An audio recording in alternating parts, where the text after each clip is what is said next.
أعوذ بالله من الشيطان الرجيم بسم الله الرحمن الرحيم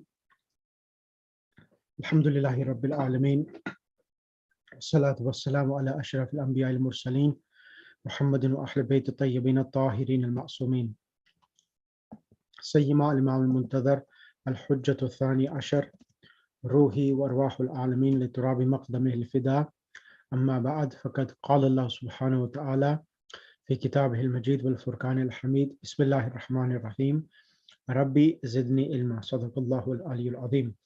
Assalamu alaikum wa rahmatullahi wa barakatuh. Inshallah, I hope everyone is well. Walaikum assalam, Sheikh. How are you? Alhamdulillah. Alhamdulillah. Right, okay. I'm going to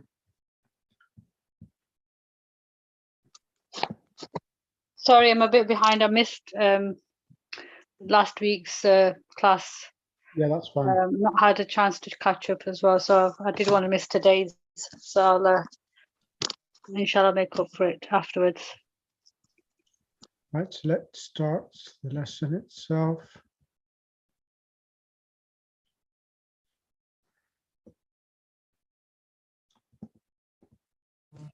Assalamu alaikum, Maulana. Alaikum assalam wa rahmatullah. Just give me 1 second. I just want to bring the file on the screen. Okay. Maulana Sahab, are we doing revision classes? Yes, or? we are. We are doing revision. Yeah. Okay.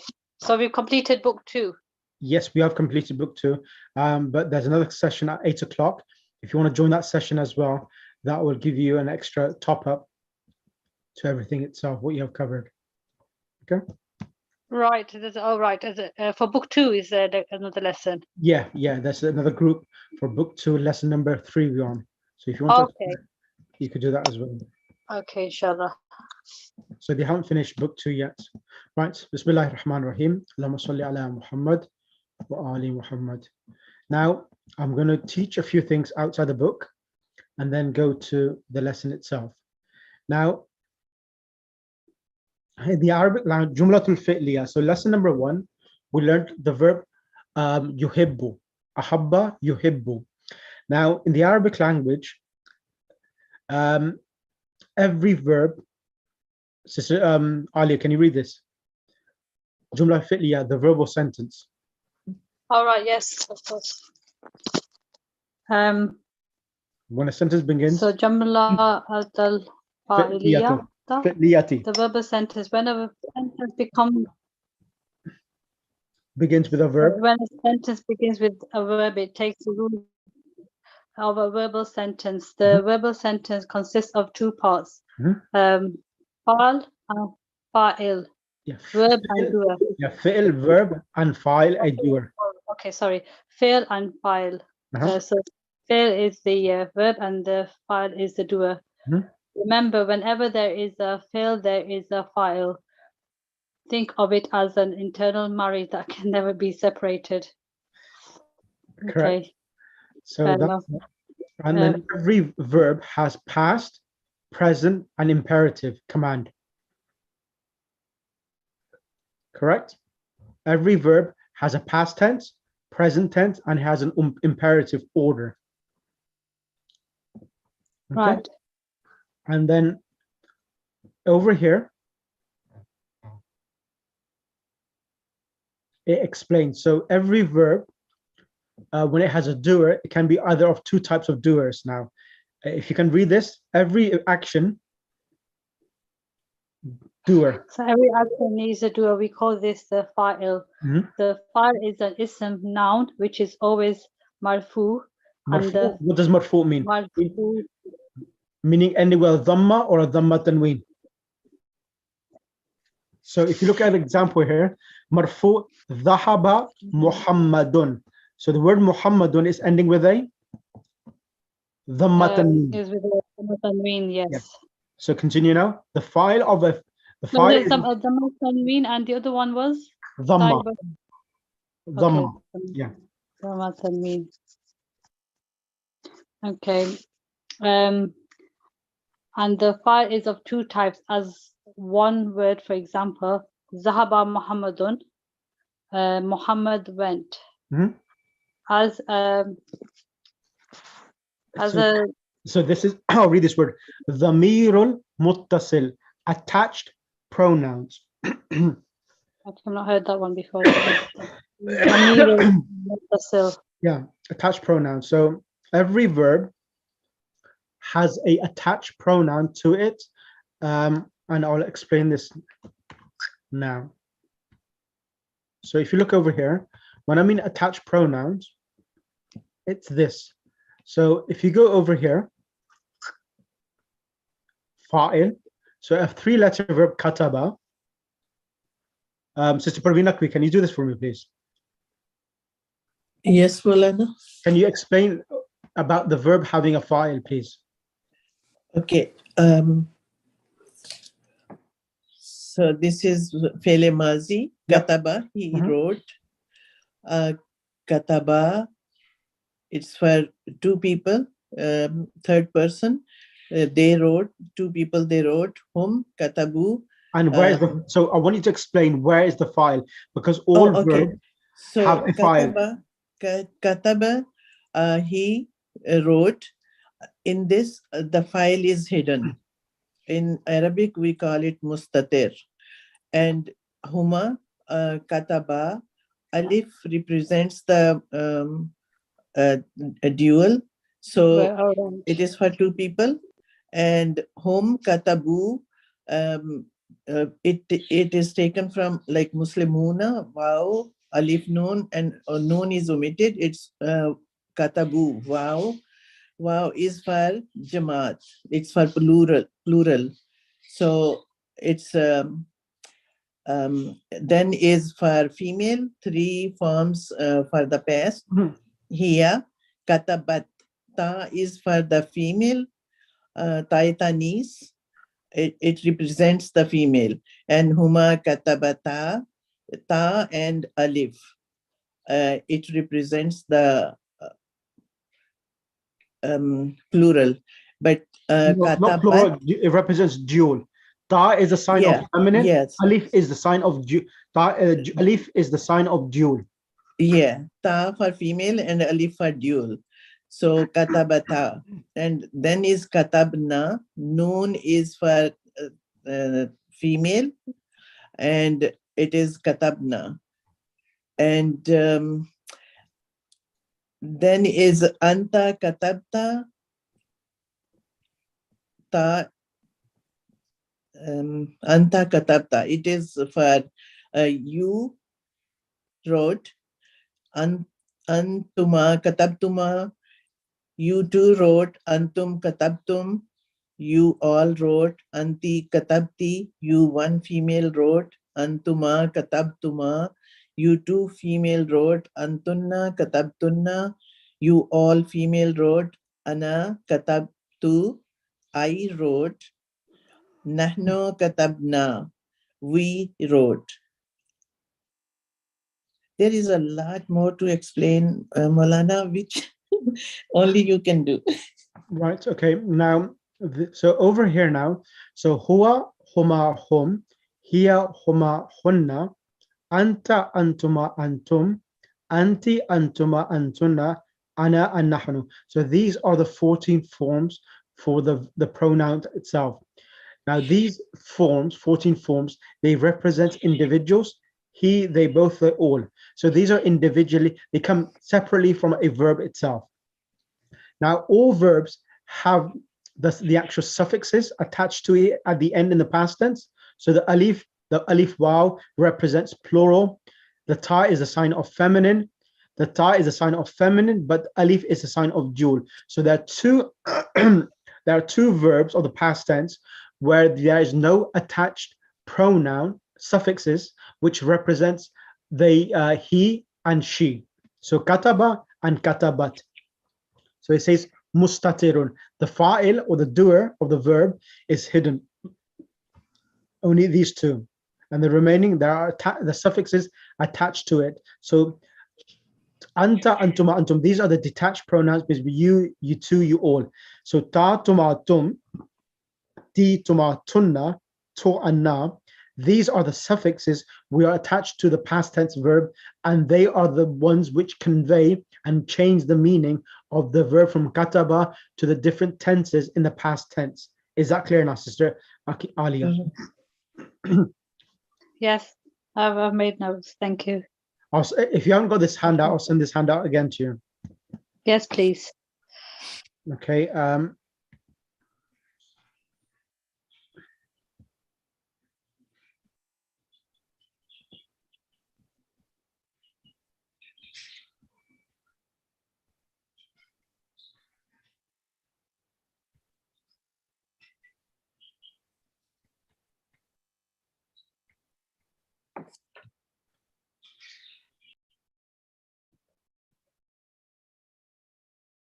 And then the other thing we have covered as well in the few beginning lessons is about the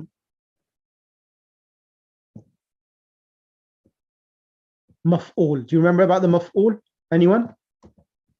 In lesson number 2, we spoke about the maf'ul as well. So let's get Sister Farwa. Assalamu alaikum. Wa alaikum assalam. How are you? Alhamdulillah. So every verb requires three things. Well, every verb requires 2 additional things. One is the verb, one is the doer, and the other is an object On which that action is done. Exactly. So action can you is kindly being go done. through this aims revision lesson? Learn the following things. Go ahead. Oh, okay, sure. Aims revision lesson. Learn briefly about maf'ul bihi, Correct. object of the verb. Mhm. Learn about how idafa or izafa can be a chain of words. Mhm. Learn about the 4th type of khabar. Okay. Please revise everything you have learned so far. Object is called maf'ulun bihi. Mhm. Uh, Transitive verb. Transitive verbs are verbs that need a direct object. Transitive verbs are verbs that need a direct object to make the sentence complete. The object is something or someone who receives the action of the verb. Is that clear? So the maf'ul bihi in Arabic is called maf'ul bihi. In English, it's called the object. The object is something or someone who receives the action of the verb. So it's the person upon who it becomes the victim of the actual doer and the verb itself. Mhm. Yes, Sister Farwa? Yes, I'm clear on it. Thank you. This object? This object is called maf'ul bihi. It is a noun that is always mansoob and follows the verb and the doer. What does It that has mean? What does it mean mansoob? kasra. No, mansoob doesn't mean kasra. Majroor means a kasra, Yeah. but mansoob means when a noun gets a fatha or a fatha tanween. So whenever there's a verb, this should be the normal default position of the sentence construction. Go ahead. Let us look at the i'rab of the verbal sentence that has a transitive verb. So let me explain. Transitive verb is the verb which requires an object. So I'm just going to concentrate on this. I'm not going to concentrate on the other verbs as well. So the one which we're focusing on is the verb which requires an object. And the verb which requires an object, it's in English, it's called the transitive verb. So jumlatul fi'liyati. So this is normally the sentence construction when a verb requires an object. Fi'l, continue. Fi'l, fa'il, which will be marfu. What does that mean? It will have a dhamma or a dhamma tanween. Correct. Followed by a maf'ulun bihi, which will be mansoob, it will be a fatha or a fatha tanween. Excellent. Okay, explain this example now. Sure. In this lesson. Go through this. Start from the top. Rasula. So in this lesson, in this lesson, we will look at the verb ohibbu. It is a present tense verb and translates as I love. Notice that it is an incomplete sentence, even though it has the action love and the doer of the action I. This is because the verb is transitive we need something or someone to receive this action for it to be a complete sentence, which will be the object in the accusative case. Correct. Uhibbur Rasula. Accusative system, Farwa, what does accusative mean here? On which, like an object on which an action? No. What does accusative mean? I don't know. Accusative is the English word for mansub. Okay, okay. Accusative, So isn't that the object then? Yeah, it's talking about the harakat of the object, that it should get accusative. It means when a noun gets a fatha or Okay, a so fatha it's the tanween. mean. Yeah. Okay, I'll write this down. Sorry, what does accusative mean? Accusative means when a word receives a fatha or a fatha tanween. Like in this case, Rasula, Uhibbur Rasula, which is Uhibbur Rasula. Uhibbur Rasula, Yeah. which is I love the Prophet. I love the Prophet. Here, a Rasul is the object, that is maf'ulun bihi. Now it is a complete sentence. In book 2, you will learn in detail about this construction and the analysis for it. So, Uhibbo, I'll explain. Uhibbo is a verb, and I am the doer of the action, and ar-rasul is the person who is receiving the action of loving. Okay, okay. That is why alif.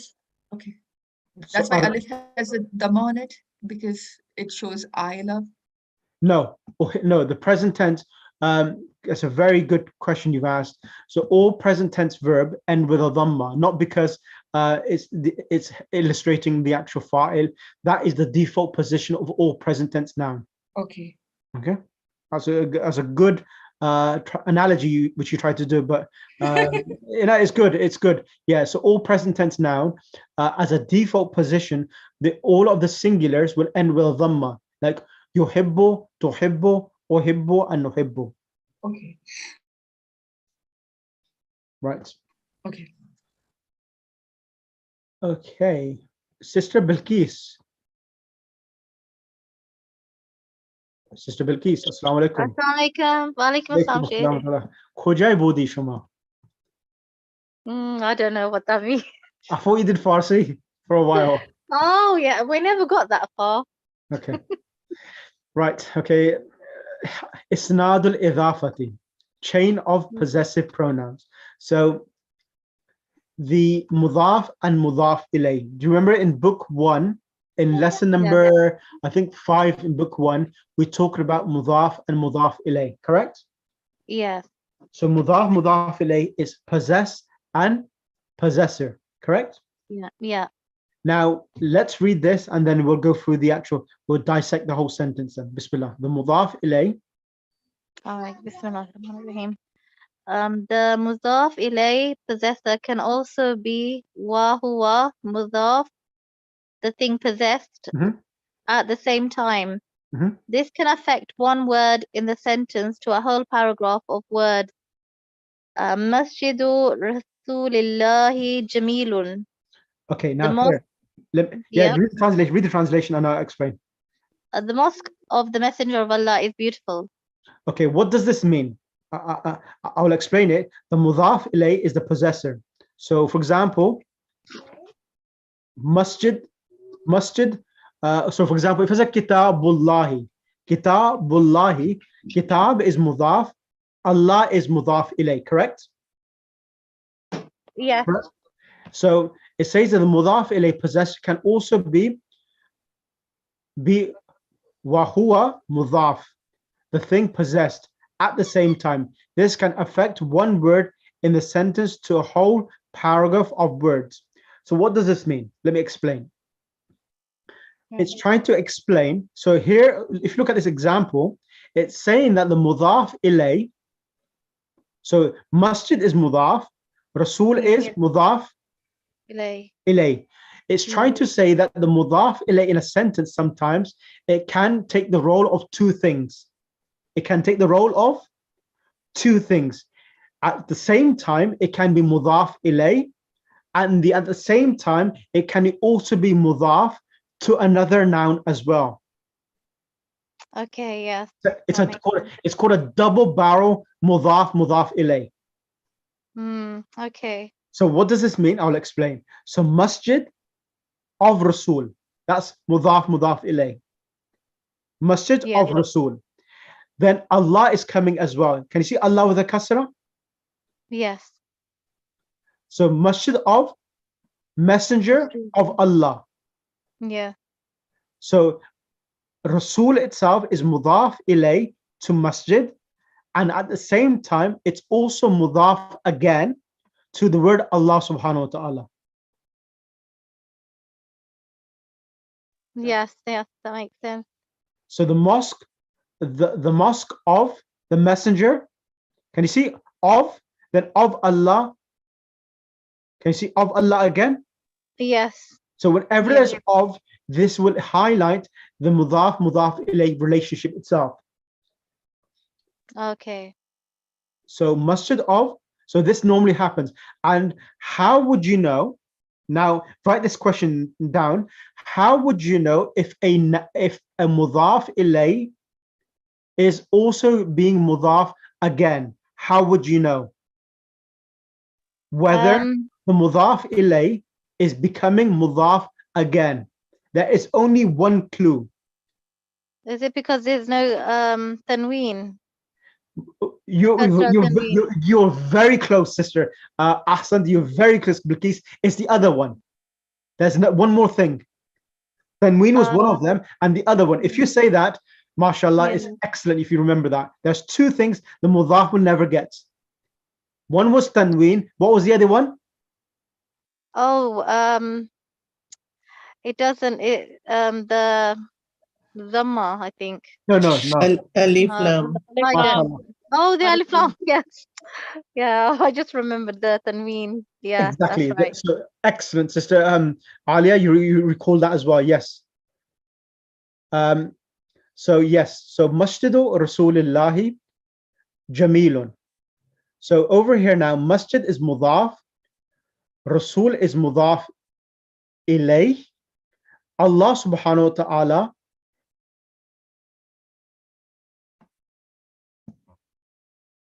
Sorry, which part, sorry? So masjid is mudaf, Yes. Rasul is mudaf ilay, Yes. and Allah subhanahu wa ta'ala is, so masjid is mudaf, Rasul is mudaf ilay, and at the same time Rasul is mudaf, and Allah subhanahu wa ta'ala is mudaf ilay as well. Masjid is mudaf, Rasul is mudaf ilay. Yeah. Masjid of the messenger. Yeah. And it's mudaf ilay, and then at the same time Rasul is mudaf and Allah subhanahu wa ta'ala is mudaf ilay. Okay. So this is called double barrel mudaf ilay. Okay, yes, I understand. Okay.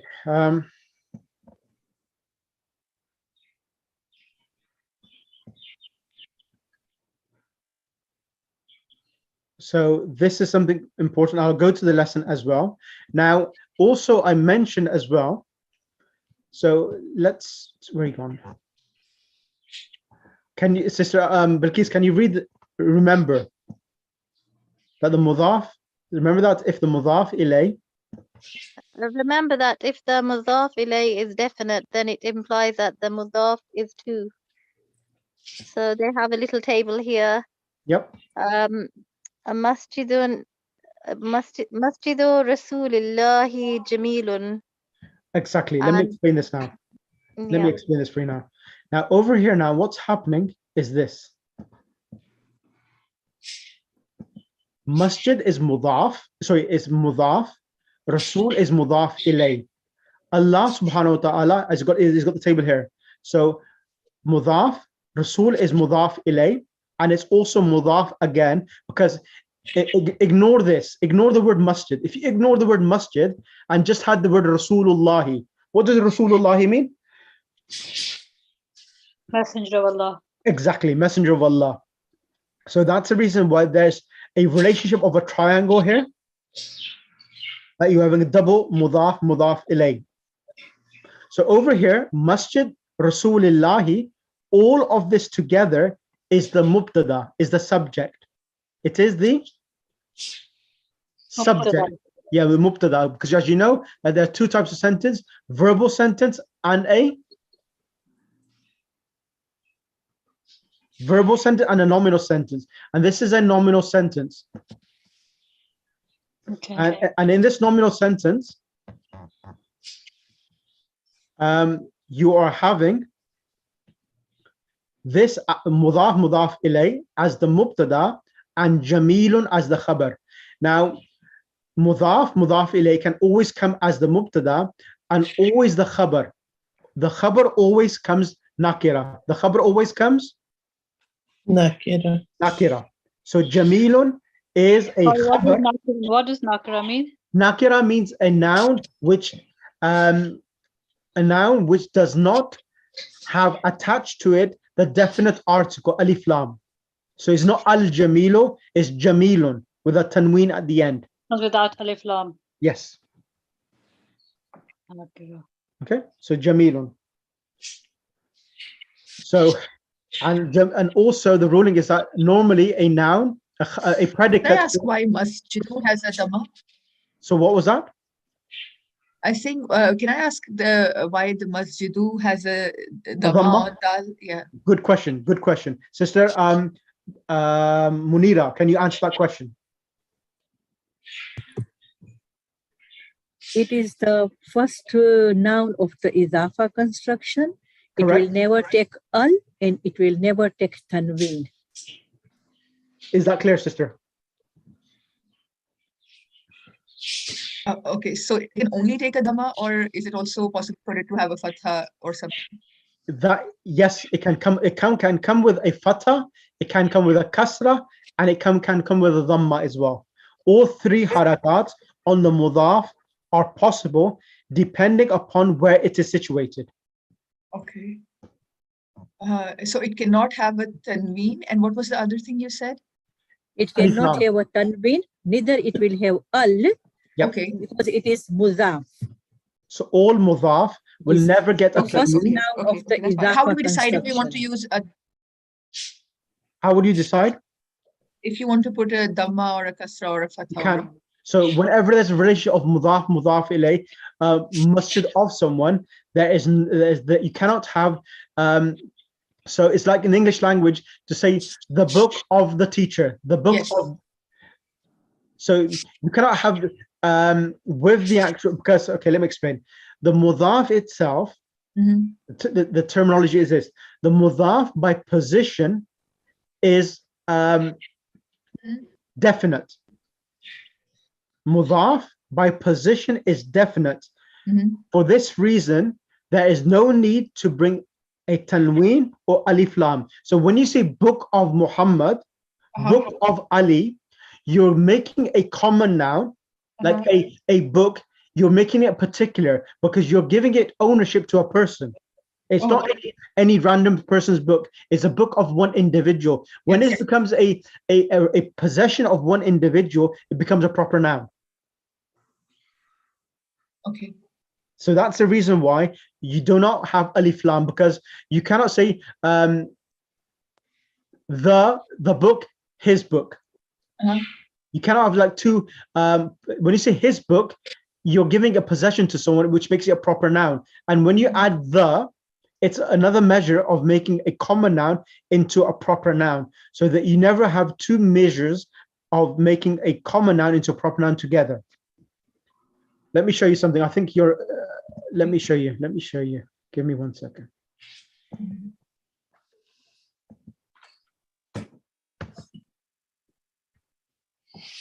It's always good to go back to book one and revise it as well. So let me just show you.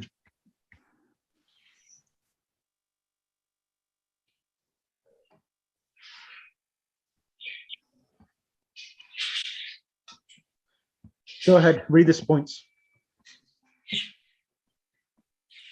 This will explain everything again. Kitabu Bilal's book.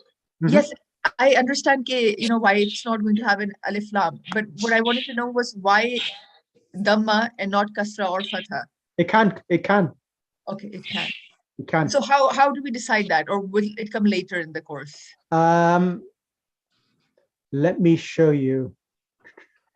We can even say fi kitabillahi. No, just 1 second. I just want to see. Okay, let me explain.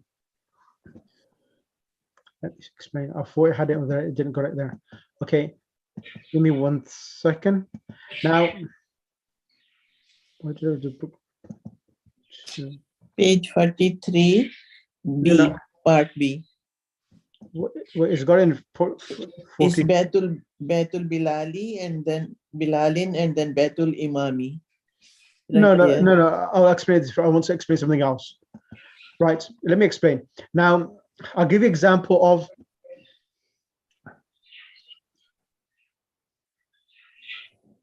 I'll give you an example. If I say Tufahatu Aliyin, what does Tufahatu Aliyin mean? No, Miftah means keys. Oh, Tufaha, apple. Ali's apples. Ali's Yeah. apples. Ali's apple. Tufahatu Ali. Yeah. Tufahatu Ali. So if I say in a sentence now, Hada Tufahatu Aliyin. Hada This Tufahatu Aliyin. The translation, this is is Ali's apple. This is Ali's apple, correct. Hada Tufahatu Ali. This is Ali's apple. Now, if I want to say I ate Ali's apple, how would you say that? How would I say I ate? The word akala. Akala means he ate. And if you want to say I ate, it will be akaltu. Akaltu. Tufah. So akaltu. So akaltu is I ate, yes? And the word, as you know, all objects of the word. Akaltu. Tufahatu aliyin. We spoke about objects. So I ate is the verb and the doer, and tufahata is the object. So what happens to the harakat of the? Oh yes. It is maf'ulun bihi, and it will be a mansub, so it will have a fatha. Correct. So how would it be? Akaltu. Akaltu tufahata aliyin. Tufahata aliyin. Correct. And if I say I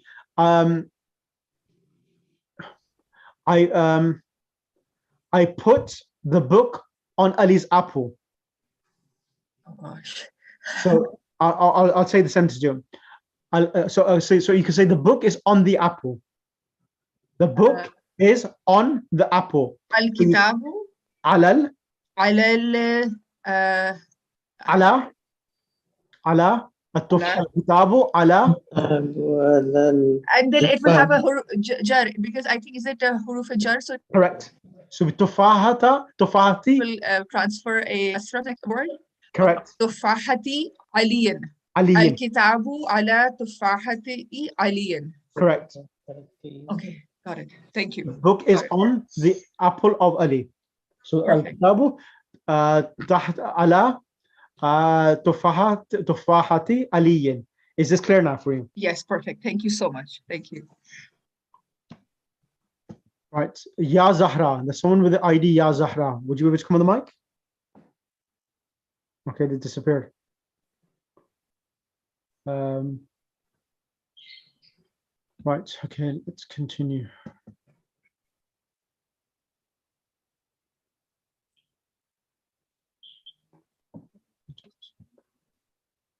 So let's quickly go through this lesson now. I want to ask Sister Zainab Nadari to read lesson number 1, all of it, please.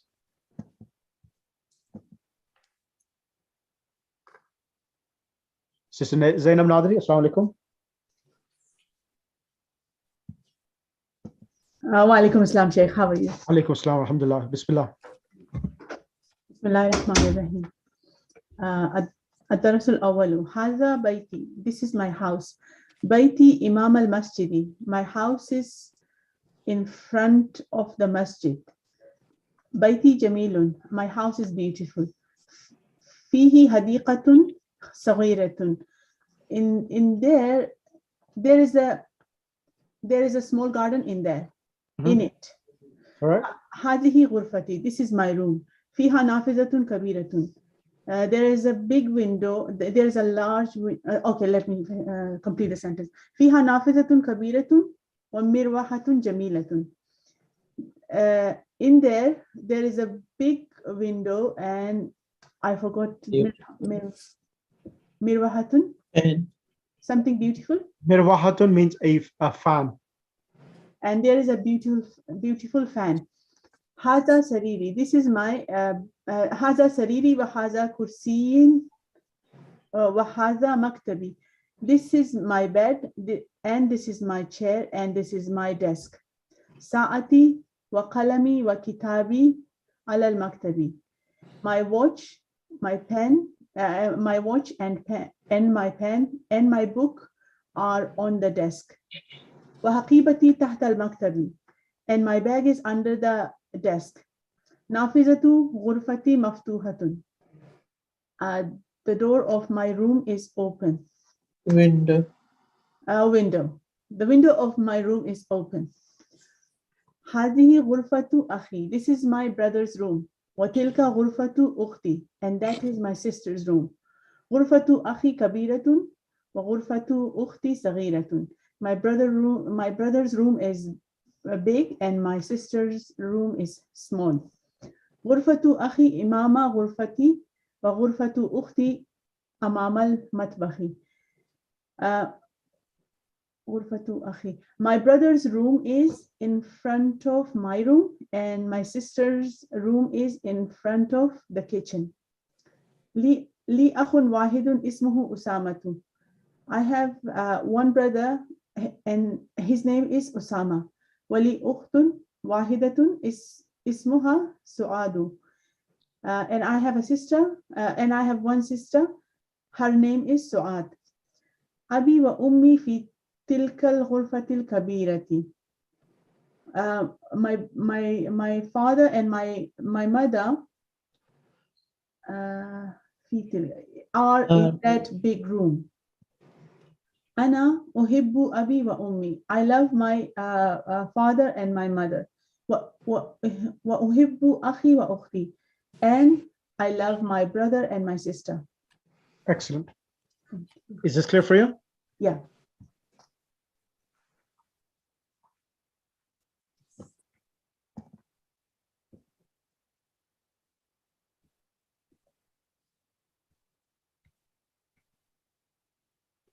And here itself, if you look over here now, I'm going to ask who's going to be next? Sister Batul Andani. Assalamu alaikum. Alaikum salam. I want you to read this extract over here. The object of a verb is accusative. Read this one here.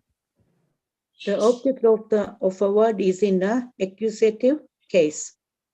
Mansubun. It takes a ending. Mansubun. But it does not appear in a noun which has a possessive pronoun of the first person singular attached to it. Here are some examples of the object without the possessive pronoun of the first person. Uhbullahi. Uhibullahi. Uhibullahi, I love Allah. Uhibur Rasula. I love the messenger. Uhibu Rasulallahi. Rasulallahi. I love the messenger of Allah. Uhibul lugatal Arabiya. So why is it Rasulullahi? Rasulullahi.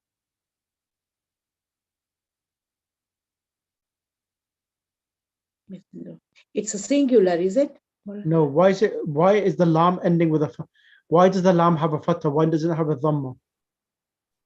Rasulullah. Rasulullah. Okay. It's It's because maf'ul bihi. It's maf'ul bihi. It's the object, and it's the and every object for a verb ends with a fatha. That's where Rasul lallahi. Uhibbu, it's a verb, doer, and Rasul is the object, and that's the reason why it changes from Rasulullahi, from a dhamma to a fatha to Rasulullahi. Because of the object, yeah. Yep. Okay. Mm. Right. Okay, that's fine. And then lesson number 2.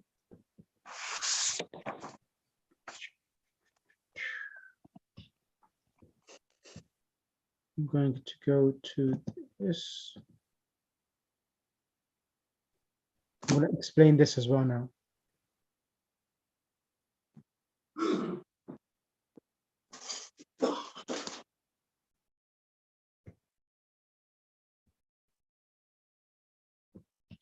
Okay, let's do this lesson number 2.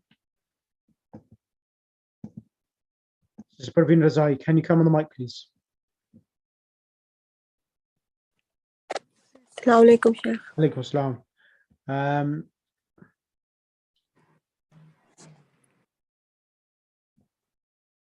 Lesson number 2 is pretty much, we've done this already, the attached pronouns. So I'm going to just do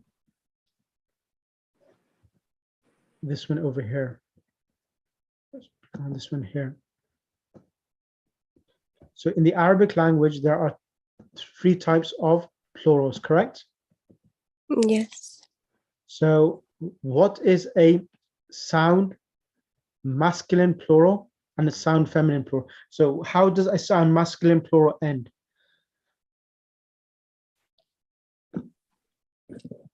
Fatha.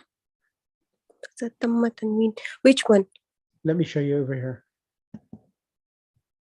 So let me show you this one.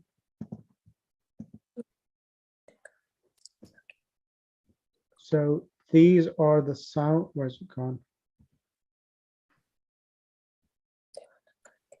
This one here.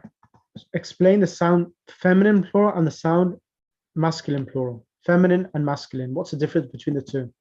So look over in the Arabic language. In the Arabic, we have these 2 kinds of plural from sound and broken. The sound plural is either masculine for feminine. The sound masculine plural is a non-ending. Muslimuna in the end of noon 1 fatha, and Muslimun and double. No. So the sound plural is sound masculine plural. It ends Muslimun. It's a singular, a Muslim. Muslim, yes, a singular. And the plural ends with waw noon. Muslimuna is the sound masculine plural. Muslimuna. So Muslimuna, mudarrisun, and you add waw noon, becomes mudarrisuna. And the next one is sound feminine plural. So the sound feminine plural, the singular ends with a ta marbuta, muslimatun, and the sound feminine plural ends with Muslimatun with the double Dhamma tanween. Muslimatun. Yeah, so it ends with it ends with an alif and a flat ta. Alif and a flat ta, and the ta has a tanween. Muslimatun. Okay. So that's the difference between sound masculine plural and sound feminine plural. So Muslimun, Muslimuna, Mudarrisun, Mudarrisuna, Muslimatun, and then Muhandisatun, Muhandisatun. correct, Muhandisatun, Muhandisatun. That's the sound feminine plural. And then can I request next, Sister Munira? Can you explain for me Alaikum Assalam. Can you explain to me this broken plural? What are broken plurals? And go through these patterns. Yes, Malin. Can you hear me? Yes, I can. Yes, I can. Continue, please. If you explain the broken plural. The broken plural? Yep. Can you see on the screen? The broken plural there are more than 20 patterns of the broken plural. Some are given here. Unlike in English, the broken plural is very widely used in Arabic. These are The singular is najmun and the plural is nujum. The pattern is fu'ul. The singular is kitab, plural is kutub. The pattern is fu'ul. Singular is jabal, plural is jibal. The pattern is fi'al. Singular is tajir. The plural is tujjar. The pattern is fu'al. Singular is qalam. The pattern is aqlam. The plural is aqlam. The pattern is af'al. Singular is zamil. The pattern, the plural is zumala, and the pattern is fu'ala. Correct. And the last two? Singular is sadiq. The plural is asdiqaw. The pattern is afilaw. Singular is akhun. The pattern is ikhwatun. The plural is ikhwatun. The pattern is fi'latun. Excellent. So that's everything we're going to do today. And inshallah, I'll then continue next week, and then try to finish off. I'll go for my Sorry, example. Sheikh, what was the last column? Sorry. The middle Broken. was, yeah, oh, the broken one. Okay. Yeah, so these are broken plurals. These are Right. broken plurals. Okay. So there are three types of plural. There's a broken plural, sound masculine plural, and sound feminine plural. And then inshallah next week I'll go through this lesson briefly, and then inshallah we'll go from lesson number 4, 5, 6, and 7 together, and then we'll probably have to do 3 sessions for the whole book to revise, inshallah. Okay. Allahumma salli ala Muhammad wa ali Muhammad wa ajil farajahum. So inshallah, please revise, and if there's any questions you have, to ask the questions, and inshallah we'll continue our revision as well, inshallah. Okay. Bi amanillah.